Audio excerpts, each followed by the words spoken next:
بسم اللہ الرحمن الرحیم۔ السلام علیکم ورحمۃ اللہ۔ نماز کا ایک انوکھا اور حیران کن پہلو میں تلاوت کر رہی تھی تو سورۃ المعارج کی ایک آیت پر آ کر رک گئی۔ بات انسان کی تخلیق کے بارے میں تھی کہ انسان اصل میں پیدا کیسے ہوا ہے۔ ایسی کوئی بھی آیت آئے تو میں رک کر سوچنے لگتی ہوں۔ آیت یہ تھی، ان الانسان خلق ہلوعا، حقیقت یہ ہے کہ انسان بہت کم حوصلہ پیدا کیا گیا ہے۔ میں نے انگریزی ترجمہ دیکھا تو ہلوعا کا مطلب یہی لگتا ہے کہ ایسا انسان جس میں بے چینی، تشویش یا بے صبری سی ہو۔ بہرحال میں نے کم ہمت پر ہی اکتفا کر لیا اور اسے بے صبری کے معنوں میں لے لیا۔ اگلی آیت کچھ اور بھی معنی خیز تھی، اذا مسہ الشر جزوعا، جب اسے کوئی تکلیف پہنچتی ہے تو بہت گھبرا جاتا ہے۔ جزوعا کا لفظ تو مجھے سمجھ آ گیا، انگریزی میں ترجمہ قریب قریب ہی تھا، مطلب بے چین یعنی تکلیف پہنچے تو انسان چاہتا ہے بس اب یہ رفع ہو جائے، یعنی ختم ہو جائے کسی بھی طرح۔ اسی طرح وَإِذَا مَسَّهُ الْخَيْرُ مَنُوعًا، اور جب اس کے پاس خوشحالی آتی ہے تو بہت بخیل بن جاتا ہے۔ منوعا یعنی کنجوس، جب اسے کوئی نعمت ملتی ہے تو اس کا دل چاہتا ہے بس اس کے پاس ہی رہے، کسی اور کو نہ مل جائے۔ جو رلا دینے والی آیت تھی وہ بعد میں آئی، إِلَّا الْمُصَلِّينَ،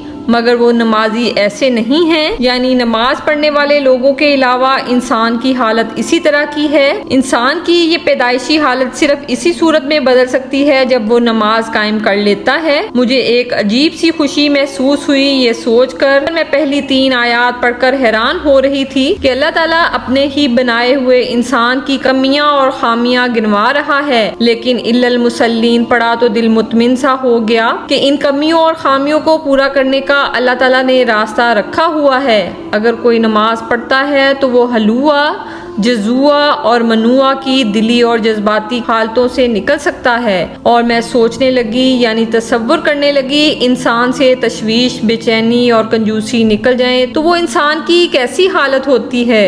یعنی نماز کی برکت سے اگر انسان کے دل سے تشویش، بے چینی، کنجوسی نکل جائیں، اس کی پریشانی، گھٹن اور تنگ دلی دور ہو جائے تو انسان میں کیسی وسعت اور کیسی کشادگی آ جاتی ہے۔ انسان کی طبیعت کتنی ہلکی پھلکی ہو جاتی ہے، اس کے دل پر بوجھ ڈالنے والی چیزیں کس طرح غائب ہو جاتی ہیں۔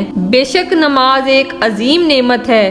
اللہ کریم ہمیں ان چھوٹی چھوٹی باتوں کو سمجھنے اور قرآن پاک کا ترجمہ و تفسیر پڑھنے کی توفیق عنایت فرمائے تاکہ ہماری زندگیوں میں آسانیاں پیدا ہوں اور ہمیں زندگی صحیح طریقے سے گزارنے کا ڈھنگ آئے اور ہم اپنی زندگیوں کو اللہ اور اللہ کے رسول کے بتائے ہوئے طریقوں کے مطابق چلا سکیں، جس سے ہماری دنیا بھی بہتر ہو اور ہماری آخرت کے لیے بھی بہتری والے اسباب پیدا ہوں۔